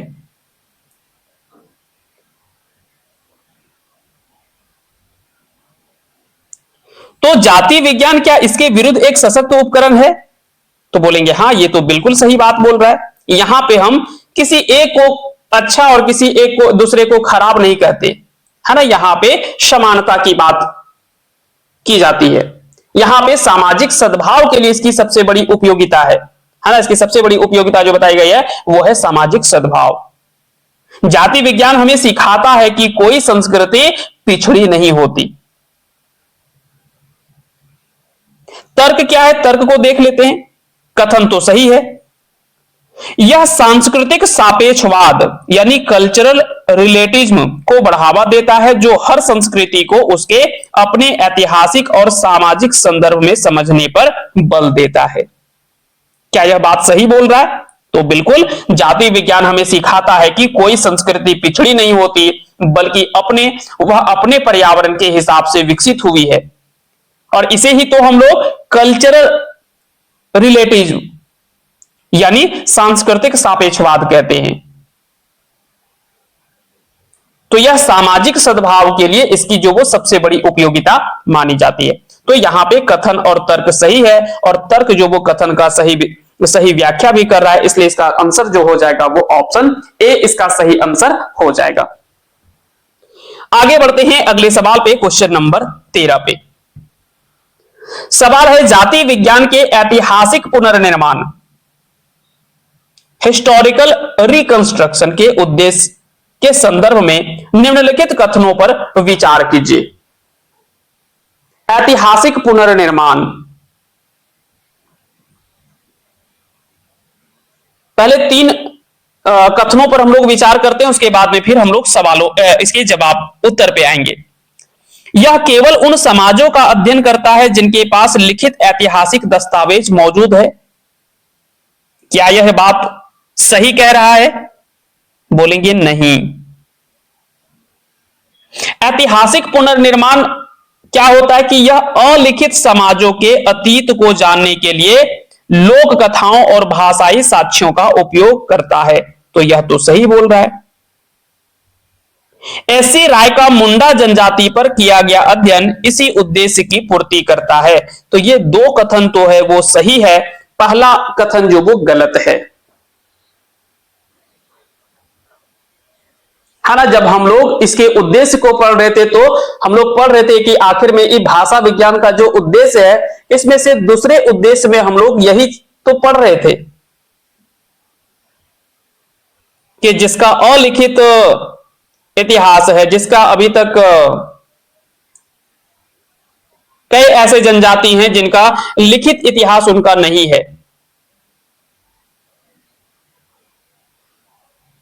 तो जाति विज्ञान का मुख्य उद्देश्य ही है उन समाजों का इतिहास ढूंढना जिनके पास लिखित इतिहास नहीं है। और एसी राय ने बिल्कुल यही काम किया था कि मुंडाओं के लिए यही काम किया था। उनके बारे में जानकारी इकट्ठा किया। जानकारी इकट्ठा करने का जो स्रोत था, माध्यम था, वो हम आपको पहले बता चुके हैं कि किन माध्यमों में वो सारा चीज करेंगे। ऐतिहासिक पुनर्निर्माण और विकास क्रम। तो जाति विज्ञान उन समाजों के सांस्कृतिक अतीत का पुनर्निर्माण करने का प्रयास करता है जिनका कोई लिखित इतिहास उपलब्ध नहीं है। और यह अलिखित समाजों के इतिहास को उनकी मौखिक परंपरा, लोक कथा, भाषाई साक्ष्य आदि के माध्यम से फिर से जो वो जीवंत करता है, यही तो ऐतिहासिक पुनर्निर्माण शब्द जो वो हमें बतलाता है। तो ये कुछ ऐसे शब्द दिखेंगे ना जो आपको की पॉइंट के रूप में आपको इसे ध्यान रखना होगा, और ऐसे शब्दों को आपको ध्यान रखना होगा, तभी आप चीजों को अच्छे से समझ पाएंगे। पूरा सवाल आपको नहीं समझ में आ रहा, लेकिन जैसे ऐसे शब्दों को जब आप पकड़ करके चलेंगे तो वो सारी चीजें आपके स्पष्ट हो जाएंगे अच्छे से। इसका आंसर क्या हो जाएगा? आंसर हो जाएगा ऑप्शन बी, यानी 2 और 3 इसका जो वो सही आंसर हो जाएगा। चलिए आगे बढ़ते हैं। क्वेश्चन नंबर हम लोग आते हैं 14 पे। सवाल है कि मानव मन की एकरूपता का सिद्धांत जाति विज्ञान के किस उद्देश्य को बेहतर ढंग से स्पष्ट करता है? मानव मन की एकरूपता का सिद्धांत जो है, यानी साइकिक यूनिटी ऑफ मैनकाइंड का सिद्धांत जाति विज्ञान के किस उद्देश्य को सबसे बेहतर ढंग से स्पष्ट करता है? विभिन्न मानव समूहों के शारीरिक वर्गीकरण करना, बोलेंगे नहीं। प्रजातीय श्रेष्ठता के मिथकों का वैज्ञानिक रूप से स्थापित करना, तो यह भी नहीं है। विभिन्न संस्कृतियों में व्याप्त सांस्कृतिक सार्वभौमिकता की पहचान करना, तो ये इसका जो वो राइट आंसर हो जाएगा, यानी ऑप्शन सी इसका सही आंसर हो जाएगा। मॉर्गन का यही मानना था कि दुनिया के किसी भी कोने में रहने वाला मनुष्य बुनियादी तौर पर एक ही तरह से सोचता है, और यही कारण है कि अलग अलग जगहों पर बिना किसी संपर्क के भी विवाह या परिवार जैसी संस्थाएं जो है वो एक साथ विकसित हुई, और इसी को सांस्कृतिक सार्वभौमिकता यानी कल्चरल यूनिवर्सल्स कहा जाता है।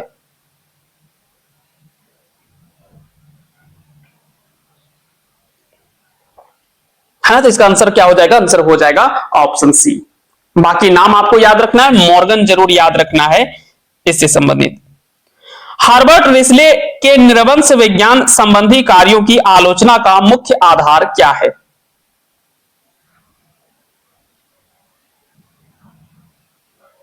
सही आंसर क्या हो जाएगा? पहले एक बार आप वीडियो को रोकिए, फिर से खुद से आंसर देने का प्रयास करिए, उसके बाद में आप चीजों को समझिए। तो इसका आंसर क्या हो जाएगा? आंसर हो जाएगा उनके उद्देश्यों में वैज्ञानिक जिज्ञासा से अधिक औपनिवेशिक प्रशासनिक हित यानी बांटो और राज करो में निहित थे। तो इसका जो सही आंसर हो जाएगा वो ऑप्शन बी हो जाएगा। हालांकि रिस्ले ने नासिका देशना जैसे वैज्ञानिक तरीके अपनाए, लेकिन उनका असली उद्देश्य जो है वो 1901 की जनगणना के माध्यम से जातियों को एक दूसरे के खिलाफ खड़ा करना और पदानुक्रम तय करना था, ताकि शासन जो वो आसान हो सके, और इसी को जो वो एडमिनिस्ट्रेटिव एंथ्रोपोलॉजी का नकारात्मक पहलू माना जाता है।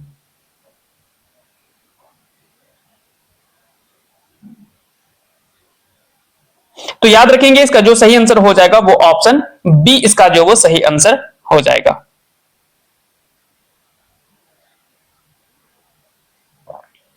अगला सवाल है अनुप्रयुक्त मानव शास्त्र यानी अप्लाइड एंथ्रोपोलॉजी के संदर्भ में जाति विज्ञान की उपयोगिता क्या है? क्वेश्चन नंबर 16, अनुप्रयुक्त मानव शास्त्र के संदर्भ में जाति विज्ञान की उपयोगिता क्या है? जनजातीय कल्याण योजनाओं को उनकी विशिष्ट सामाजिक संरचना के अनुकूल बनाना। क्या यह ऑप्शन सही है? तो जाति विज्ञान का उद्देश्य किसी को जबरन शामिल करना नहीं, बल्कि उनकी विशिष्ट पहचान को बनाए रखते हुए उनका विकास करना है।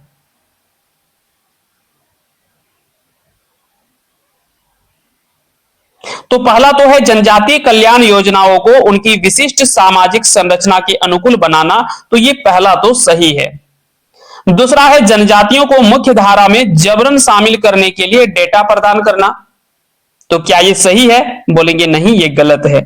किसी पे जबरन बात नहीं करता कि जबरन शामिल करना नहीं है, बल्कि उनकी विशिष्ट पहचान को बनाए रखते हुए उनका विकास करना था।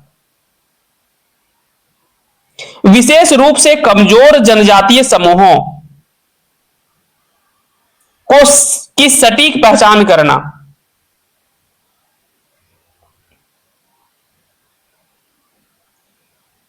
अब जो विशेष रूप से कमजोर जनजातीय समूह थे, उनकी सटीक पहचान करना और उनकी कल्याणकारी योजनाओं को लाना, ये कह सकते हैं कि मुख्य दायित्व बना, ताकि उनका जो वो उनकी जो सामाजिक या कह सकते हैं कि जो स्थिति थी उनको अच्छा किया जाए।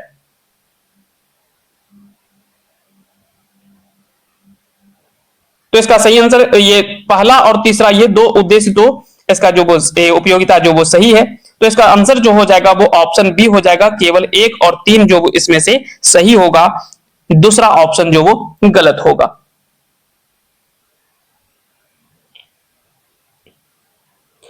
अनुप्रयुक्त मानव शास्त्र, इसके बारे में हम बात किए थे। देखिए यहां से जब आप इसको पढ़ेंगे, ध्यान से पढ़े होंगे, तो अच्छे से आपने समझा होगा कि जाति विज्ञान का ज्ञान जो है वो जनजातीय समुदायों के लिए कल्याणकारी योजनाओं के निर्माण और उनके सफल कार्यान्वयन में अत्यंत महत्वपूर्ण भूमिका निभाता है, और साथ ही साथ यह सुनिश्चित करता है कि योजनाएं उनकी सांस्कृतिक आवश्यकताओं और सामाजिक संरचना के अनुरूप हो। यहां पे एक नाम भी हम बोले थे, डीएन मजूमदार। डीएन मजूमदार ने इसी अनुप्रयुक्त मानव शास्त्र पर बल दिया, जिसका उद्देश्य मानव शास्त्रीय शोध का उपयोग करके समुदायों के जीवन स्तर में सुधार करना और राष्ट्रीय पुनर्निर्माण में योगदान देना था। तो जब आप थ्योरी क्लासेस को ध्यान से पढ़ेंगे, तभी चीजों को आप अच्छे से समझ पाएंगे। और अनुप्रयुक्त मानव शास्त्र के इसी सिद्धांत के तहत जो वो झारखंड में असुर और बिरहोर जैसी आदिम जनजातियों, प्रिमिटिव ट्राइबल ग्रुप्स,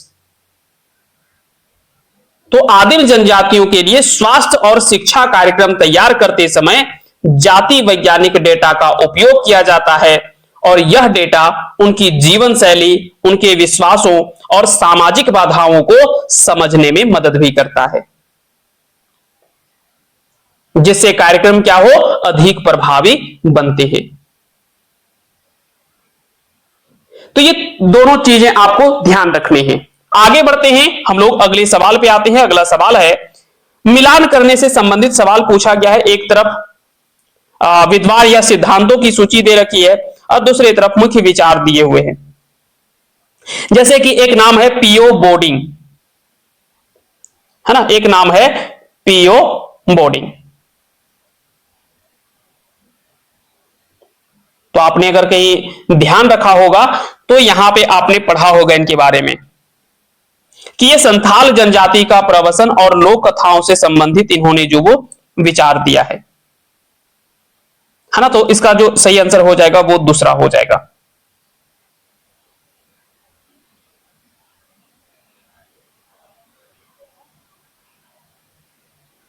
बोर्डिंग ने संथालों पर काम किया, है ना, और जब हम डीएन मजूमदार की बात करते हैं तो मजूमदार ने मानव शास्त्रीय शोध को समाज के सुधार से जोड़ा।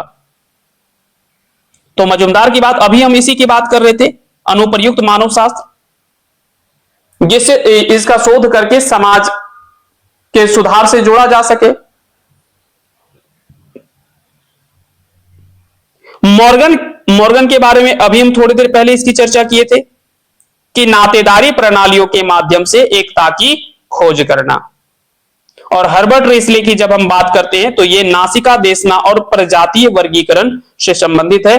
मॉर्गन की बात करते हैं तो ये नातेदारी यानी किनशिप को सार्वभौमिक माना, और रिसले ने नाक की माप यानी नस्ल इंडेक्स को पहचान बनाया, है ना। तो इस प्रकार से ए का हो गया 2, बी का हो गया 1, तो ए का हो गया 2 और बी का हो गया 1, सी का हो गया 4 और डी का हो गया 3, है ना। तो इस प्रकार से इसका जो सही विकल्प है वो ऑप्शन ए पे आपको दिख रहा होगा। इसका जो सही आंसर हो जाएगा वो ऑप्शन ए हो जाएगा। चलिए आगे बढ़ते हैं, क्वेश्चन नंबर 18 पे आते हैं। अब देखिए ये कुछ प्रीवियस ईयर के क्वेश्चन है जो हम आपको बता देते हैं कि ये कुछ प्रीवियस ईयर के क्वेश्चन है, कुछ प्रश्न आपको प्रैक्टिस के रूप में दिया गया है और कुछ सवाल ऐसे हैं जो कि पिछले कुछ वर्षों के प्रश्नों को जब आप देखेंगे तो वहां पे ऐसे सवाल आपसे पूछे गए हैं। जाति विज्ञान के अध्ययन के मुख्य रूप से किस प्रकार के ज्ञान की वृद्धि होती है? तो एथनोलॉजी के अध्ययन से मुख्य रूप से किस प्रकार के ज्ञान की वृद्धि होती है? तो यह प्रश्न सीधा कहां से पूछा गया है? जाति विज्ञान के उद्देश्य से। तो यह प्रश्न सीधे तौर पर जाति विज्ञान के उद्देश्यों को स्पष्ट करता है, क्योंकि जाति विज्ञान न केवल शारीरिक बनावट यानी प्रजाति, बल्कि मानव की उत्पत्ति और उसकी सांस्कृतिक यात्रा का भी समग्र अध्ययन करता है।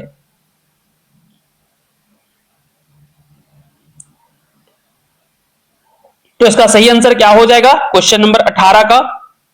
मानव की प्रजातियों के संबंध में, मानव की उत्पत्ति और विकास के संबंध में, मानव की संस्कृति और उनके ऐतिहासिक संबंध में। तो यानी ये सभी ऑप्शन जो वो इसका सही आंसर हो जाएगा, ऑप्शन डी इसका राइट आंसर होगा।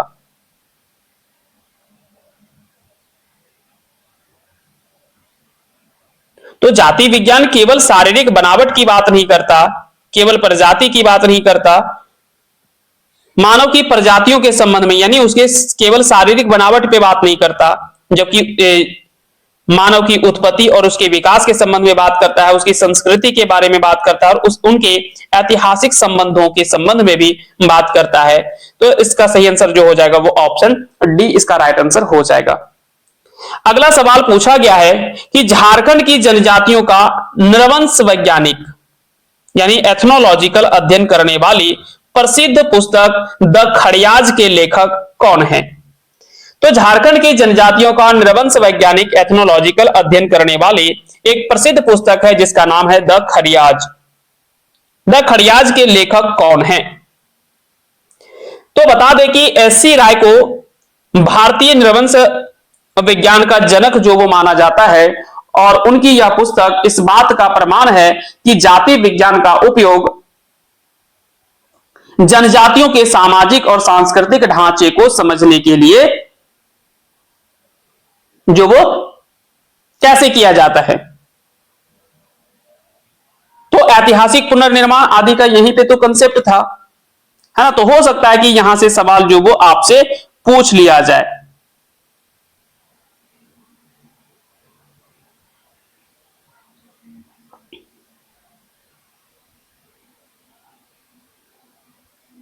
तो हो सकता है कि सवाल डायरेक्टली आपसे किताब से पूछ लिया जाए कि द खड़ियाज पुस्तक के लेखक कौन है।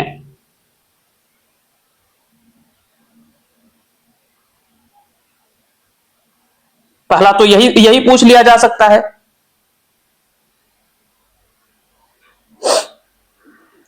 तो ये आपको ध्यान रखना है, पुस्तक के लेखक के बारे में जरूर आपको ध्यान रखना है। एस.सी. राय जी के द्वारा इस पुस्तक को लिखा गया। हो सकता है कि सवाल में आपसे डायरेक्टली यही चीज पूछ लिया जाए। तो एस.सी. राय और इसमें रमेश चंद्र राय भी जो शामिल है, ये लगभग माना जाता है कि 1937 के आसपास से इस पुस्तक की रचना हुई है ना। तो 1937 के आसपास में इस पुस्तक की रचना मानी जाती है। तो याद रखेंगे, इसका आंसर जो हो जाएगा वो ऑप्शन डी इसका सही आंसर हो जाएगा। अगला सवाल है, हर्बर्ट रिसले ने भारतीय प्रजातियों के वैज्ञानिक वर्गीकरण के लिए किसे प्रमुख आधार माना? हर्बर्ट रिसले ने भारतीय प्रजातियों के वैज्ञानिक वर्गीकरण के लिए किसे प्रमुख आधार माना? तो शारीरिक लक्षण, जैसे कि नासिका देशना यानी नाक की माप को और सिर की माप को। तो रिसले ने जाति विज्ञान की वैज्ञानिक उपयोगिता को सिद्ध करने के लिए शारीरिक मापदंडों जैसे नाक और सिर की माप का उपयोग किया था। तो इसका जो सही आंसर हो जाएगा वो ऑप्शन सी इसका जो वो सही आंसर हो जाएगा। आइए हम लोग आज के सेशन की आखिरी सवाल पे हम लोग आते हैं। सवाल है, कुर्सीनामा मुंडाओं का नृजातीय इतिहास। कुर्सीनामा मुंडाओं का नृजातीय इतिहास पुस्तक का उद्देश्य क्या है?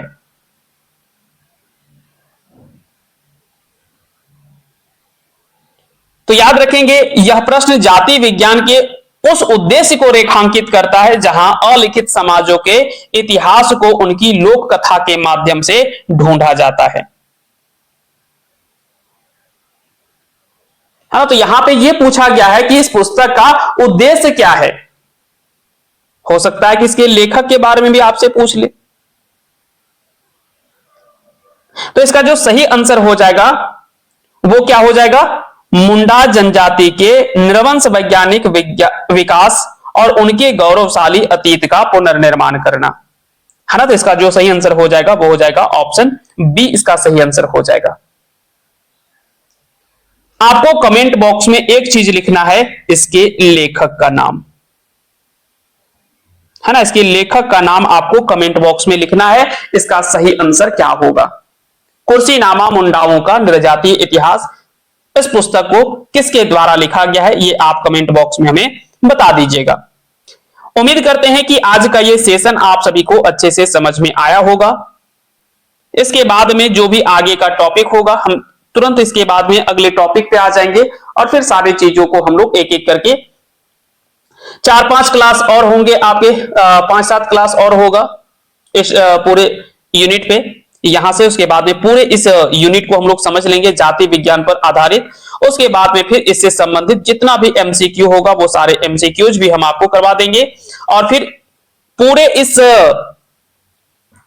यूनिट का एक हम शॉर्ट नोट्स के रूप में, एक सार के रूप में देंगे, जो केवल आपको क्वेश्चन ही मिलेगा वहां पे। वो समझिए ना कि एक तरह से वो ऐसा पॉकेट के रूप में आपका काम करेगा जहां पे जितने भी सवाल आपके पूछे जा सकते हैं, वहां पे सिद्धांतों की बात होगी, वहां पे पुस्तकों की बात होगी, वहां पे विद्वानों की बात होगी, वहां पे रचना के वर्षों की बात होगी। तो वो सारी चीजें वहां पे हम लोग देखेंगे कि कौन कौन सी चीजों को शामिल किया जा सकता है। उन सभी चीजों को हम लोग वहां पे देखेंगे। उनके कोई भी विद्वान है या कोई भी सिद्धांत है वो हम लोग शामिल करेंगे, उनके विचारों को शामिल करेंगे ताकि सारे सवाल एक जगह पे हम समेट सकें। और ये सारी चीजें हम लोग कैसे करेंगे? चीजों को हम लोग अच्छे से कवर करते हुए जब हम लोग आगे बढ़ेंगे तो, है ना। जैसे जैसे टॉपिक्स कंप्लीट होते जाएंगे सारी चीजें हम लोग अच्छे से समझते हुए आगे बढ़ेंगे। किसी तरह से कोई डाउट्स हो जाए तो आप इस नंबर पे संपर्क कर सकते हैं 9708305319। इस नंबर पे संपर्क भी कर सकते हैं, है ना। और साथ ही साथ अगर अभी तक आपने हमारे एप्लीकेशन को डाउनलोड नहीं किया तो आप हमारे एप्लीकेशन को डाउनलोड जरूर कर लीजिएगा प्ले स्टोर से। खोरठा किंग ऑफिशियल, ये इसका ऑफिशियल लोगो है, ये आपको लोगो दिख जाएगा, यहां से आप डाउनलोड कर लीजिएगा और वहां पे आपको सारे क्लासेस भी आपको मिल जाएंगे। अगर आप जेट परीक्षा की तैयारी कर रहे हैं, अभी भी आप सोच ही रहे हैं कि हमें क्लासेस ज्वाइन करना चाहिए, तो आप भरोसा रखिए कि आप बहुत पीछे हैं। अभी भी आप शुरुआत नहीं कर रहे हैं तो समझिए कि आप बहुत पीछे रह जाएंगे अन्य छात्रों से, क्योंकि इसका सिलेबस अपने आप में काफी बड़ा है। तो जितना जल्दी हो सके आप क्लासेस ज्वाइन करिए और अपनी तैयारी को और भी मजबूती प्रदान करें। चलिए फिलहाल के लिए इतना ही, मिलते हैं अगली क्लास में। तब तक के लिए आप सभी को बहुत बहुत धन्यवाद हमारे साथ में अंत तक जुड़े रहने के लिए।